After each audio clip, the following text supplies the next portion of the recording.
P के ऐसे मान ज्ञात कीजिए जिसके लिए निम्नलिखित समीकरण निकाय का एक अद्वितीय हल हो। ठीक है, तो ये आपका जो प्रश्न वाली है तो ये है क्लास 10th और इसका पार्ट 8 है। चैप्टर का नाम दो चर वाले रैखिक समीकरण। तो इसमें जो प्रश्न पूछ रहा है, कह रहा है पी के ऐसे मान ज्ञात कीजिए जिसके लिए निम्नलिखित समीकरण निकाय का एक अद्वितीय हल हो। देखिए अद्वितीय हल कब होगा तो जान लीजिए ए बटा डी लिख रहे हैं, ठीक है ना, ए बटा डी और बराबर नहीं रहेगा बी बटा ई के, तब इसे हम लोग बोलते क्या, अद्वितीय हल। ठीक है ना। तो देखिए इसी प्रश्न को सोल्व करेंगे तो पी एक्स प्लस 2y और इसको क्या करेंगे बराबर का आगे ले जाएंगे तो -5 बराबर 0 हो जाएगा। 3x प्लस वाई इसको बराबर का आगे ले जाएंगे -1 हो जाएगा। इसमें से A B C D E F सभी को क्या करेंगे, छाट लेंगे यानी निकाल लेंगे। तो ए बराबर पी हो जाएगा, बी बराबर 2 हो जाएगा और ई बराबर -5, सॉरी ए बी सी बराबर -5, डी बराबर बाई का जो गुणांक रहेगा वही लिखाता है तो कुछ नहीं, एक रहेगा, मिस्टेक कर रहा है थोड़ा। ए बराबर पी हो गया, बी बराबर 2 हो गया और सी बराबर -5, तो डी बराबर आपका 3 आएगा, ई बराबर इसका गुणांक जो है वो आएगा यानी 1 आएगा और एक बराबर आपका -1 आएगा। तो अद्वितीय हल के लिए आपको बता दिए हैं क्या होता है, ए बटा डी, यहाँ लिख देंगे ए बटा डी, ठीक है ना, बराबर बी बटा ई, नहीं होना चाहिए यानी बराबर नहीं होना चाहिए, तो बराबर क्या करेंगे काट देंगे। अब ए बराबर देख लीजिए कितना दिया हुआ है तो पी दिया हुआ है, ठीक है ना, तो यहाँ क्या कर देंगे, चलिए बगल में हल कर देते हैं यहाँ से। तो ए की जगह क्या चला जाएगा, पी चला जाएगा, यहाँ कर देंगे पी और डी की जगह चला जाएगा 3, बराबर को काट देंगे, उसके बाद बी आपका 2 हो जाएगा और ई आपका 1 होगा। पी में 1 से गुना करेंगे पी आएगा और 3 में 2 से गुना करेंगे 3 दूनी 6 आएगा, ठीक है ना। तो देखिए जो पी बराबर आया जो आपका कितना गया, यानी कह रहा है पी बराबर नहीं आया 6, यानी कहने का मतलब है कि यहाँ पे आप कोई भी संख्या रख दीजिएगा, कहने का मतलब बराबर नहीं आएगा, लेकिन 6 जब रख दीजिएगा तो क्या आ जाता है, बराबर रहता है। जैसे देख लीजिए पी के जगह 6 रख देते हैं बटा 3 और 2 बटा 1, इससे अगर भागा देंगे तो कट जाएगा, देखिए दोनों बराबर आ रहा है, ठीक है ना। तो अद्वितीय हल के लिए सिर्फ पी बराबर आपको 6 यहाँ पर नहीं होना चाहिए, बाकी कोई भी संख्या अगर आ जाएगा तो अद्वितीय हल होगा, ठीक है ना। इसलिए यहाँ पी बराबर जो है 6 आ गया, यानी पी बराबर 6 नहीं होना चाहिए, तो इसका आंसर आ गया।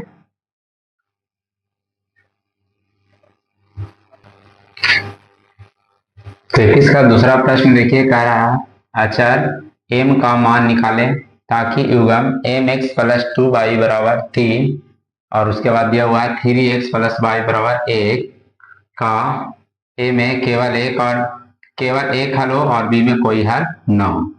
तो सबसे पहले उसमें से a b c d सभी को निकाल लेंगे, तो a बराबर आपका आ जाएगा m, b बराबर आ जाएगा आपका 2 और c बराबर आपका आ जाएगा, ठीक है ना। तो c बराबर आपका आ जाएगा 3, d बराबर आपका 3 आएगा, देखो ये आपका ये हो गया, ये b हो गया, ये c हो गया, ये आपका d होगा, तो d बराबर 3 आ गया। e बराबर आपका बाई का कुछ नहीं गुणांक 1 रहता और a बराबर क्या आ गया 1 हो गया। तो पहले कह रहा है एक केवल एक हल हो, तो केवल एक हल के लिए क्या होता है, ए बटा डी, ठीक है ना, बराबर नहीं होना चाहिए बी बटा ई, बराबर नहीं होना चाहिए बी बटा ई के, ठीक है ना। तो आपस में दोनों बराबर नहीं होना चाहिए, ठीक है। तो देख लीजिए ये जो है आपका क्या आ गया, एम आ गया, डी आपका 3 दिया हुआ है, बराबर को क्या करना काट देना है, उसके बाद बी आपका 2 हो गया और ये आपका 1 हो गया। एम में 1 से गुना करेंगे एम के एम आएगा, जो बराबर है उसको काट देना है, यानी बराबर नहीं, और ये आपका क्या आ गया 3 दूनी 6 आ गया। तो पहला में आपको दिया था केवल एक हल हो, तो इसके लिए आपको आ गया एम बराबर नहीं है 6, और दूसरा जो आपको कह रहा है यानी बी वाला, तो बी वाला देखिए निकाल दे रहा है साइड में, बी वाला कह रहा है कि कोई हल ना हो, तो कोई हल ना हो इसके लिए क्या होता है, तो इसके लिए जो नियम है वो दिया गया है ए बटा डी, बी बटा ई और सी बटा एफ। ठीक है ना, इसको क्या करना, बराबर नहीं रहना चाहिए, यानी ए बटा डी बराबर बी बटा ई, यानी दोनों बराबर होना चाहिए, लेकिन सी बटा एफ नहीं होना चाहिए। इसमें कह रहा है कोई हल ना हो तो पहले क्या करेंगे, बराबर वाला कोई निकाल लेते हैं सिर्फ। ठीक है ना, तो लिख देंगे ए बटा डी बराबर बी बटा ई। ठीक है ना, ए आपका क्या हो जाएगा, तो ए आपका एम हो जाएगा, डी 3 होगा, बी 2 हो जाएगा, ई आपका 1 होगा। ठीक है ना, तीसरा तीस इसको गुना करेंगे तो एम के एम आएगा, 3 दूना 6 आएगा। तो इस प्रकार देखा जाए तो इसका आंसर आ गया।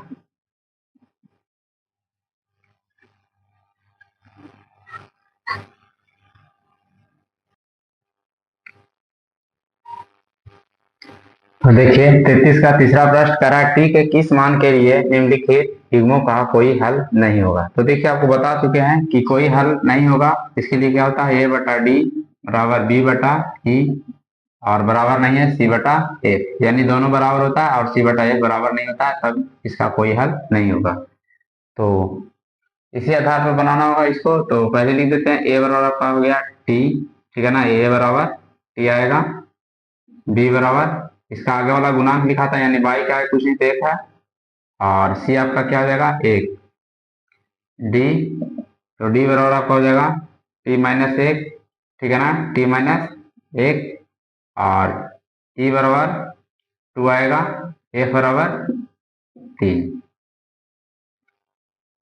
कोई नहीं हल होगा, तो इसके लिए क्या करते हैं, ए बटा डी और बी बटा ई पर रखेंगे, तो यहाँ कर देंगे ए बटा डी बराबर बी बटा ई। ठीक है, ए आपका कितना दिया हुआ है, टी दिया हुआ है, तो यहाँ कर देंगे, साइड में हल कर रहे हैं। ठीक है ना, ऐसा काम करते हैं कि पहले रख देते हैं ए बटा डी बराबर बी बटा ई के रूप में, तो ए आपका टी है तो यहाँ लिख देंगे टी, और डी आपका हो गया टी माइनस 1 बराबर बी आपका 1 आ गया और ये आपका 2 हो गया। ठीक है, अब इसको हल कर लेते हैं बगल में। तो ऐसे ऐसे जब गुना करेंगे, फिर गुणन इसको बोलते हैं, टी में दो से गुना करेंगे आएगा आपका 2t बराबर, और टी में 1 से गुना करेंगे तो आएगा आपका टी, और -1 में 1 से गुना करेंगे -1, 2t। ठीक है ना, 2t और ये प्लस है बराबर आगे आएगा, क्या होगा माइनस हो जाएगा बराबर -1। 2t में से क्या होगा, t को घटा देंगे तो आएगा आपका ये t बराबर -1। तो इस प्रकार देखा जाए तो इसका जो आंसर है वो आ गया आपका t बराबर -1। ठीक है,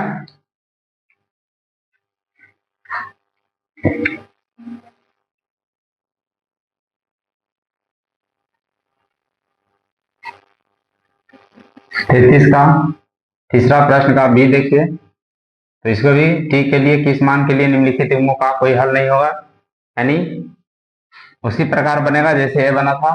तो सबसे पहले इसको क्या करते हैं, x plus T by plus T बराबर 0, और ये आपका x plus 2 minus T into by, और इसको बराबर के आगे ले जाएंगे तो ये हो जाएगा आपका -2 बराबर 0। ठीक है, अब इसमें से क्या करेंगे, ए बी सी सभी को छाटेंगे तो ए बराबर आपका इसके आगे वाला गुणांक लिखा था ए हो जाएगा, बी बराबर टी, सी बराबर टी हो जाएगा।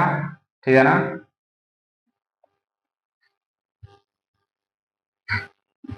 डी बराबर इसका आगे वाला गुणांक लिख देंगे 1, और ई बराबर 2 माइनस टी, एफ बराबर -2।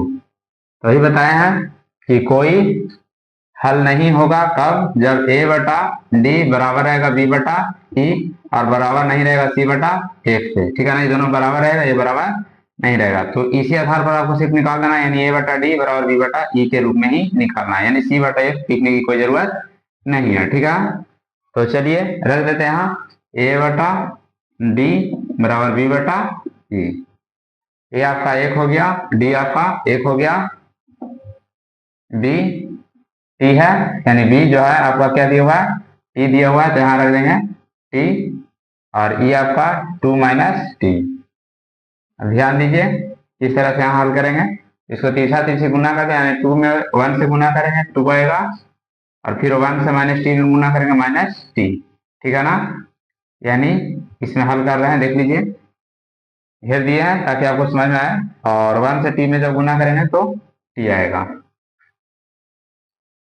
इस प्रकार देखा जाए तो 2 के 2 रहेगा, टी माइनस है इधर जाएगा, प्लस टी हो जाएगा, ये टी टी को जोड़ देंगे 2t हो जाएगा बराबर 2, टी बराबर 2 बटा 2 काट देंगे तो टी बराबर कितना आ जाएगा, एक आएगा। यानी जो आंसर है आपका वो टी बराबर कितना आ जाएगा, एक आएगा।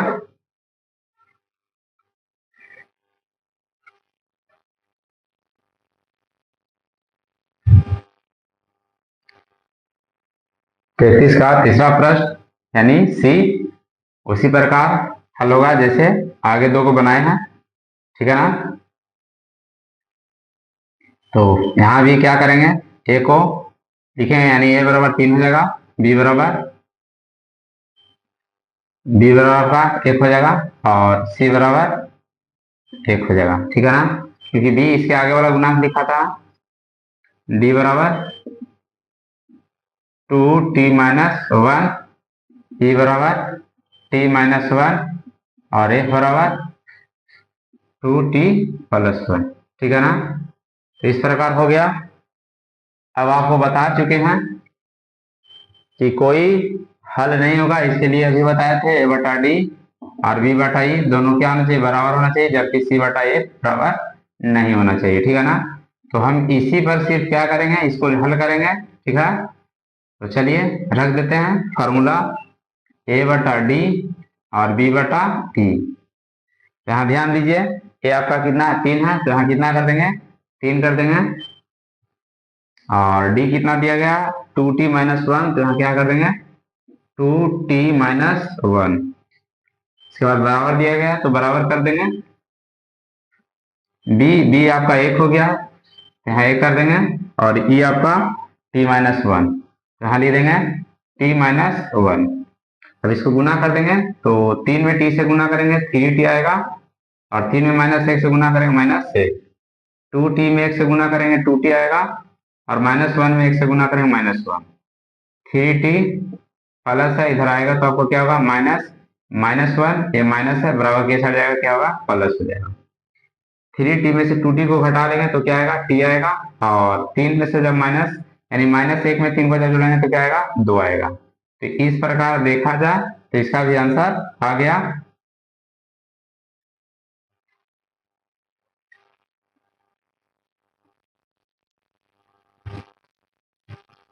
प्रश्न 34 का पहला देखिए, तारा के किस मान के लिए रैखिक समीकरण निकाय के अनंत यानी अनगिनत हल होंगे। तो देखिए अनगिनत हल कब होता है, जब ए बटा डी बराबर रहता है बी बटा ई के, और ई बराबर रहता है सी बटा एफ, यानी तीनों जब आपस में बराबर होता है तब उसको बोलते हैं अनगिनत हल। ठीक है ना, तो इसको ए बटा डी और बी बटा ए बटा डी बराबर बी बटा ई पर क्या करना है, रखना है, और इसे पर हल करना है। तो देखिए रख देते हैं ए बटा डी और बी बटा ई। ठीक है ना, ये आपका ए हो जाता है, ये आपका बी, ये आपका सी, ये आपका डी है। ठीक है ना, ये आपका डी हो गया, ये आपका ई हो गया, ये आपका एफ हो गया। ठीक है ना, ज्यादा लोग नहीं करते हैं, तो चलिए देख लीजिए, ए की जगह आपका चला जाएगा के, डी डी की जगह चला जाएगा 12 बराबर, बी बी की जगह चला जाएगा 3, और ई की जगह आपका चला जाएगा के में गुना करेंगे के स्क्वायर आएगा, 12 में 3 से गुना करेंगे 12 तिया 36, के बराबर ये स्क्वायर इस पे चला जाएगा तो रूट में हो जाएगा, और 36 का जो वर्गमूल आता है वो कितना आएगा 6 आएगा। तो इस प्रकार इसका भी आंसर आ गया। ठीक है, इसी प्रकार इसका जो प्रश्न है वो टोटल के टोटल इसी तरह से बनेगा। ठीक है ना,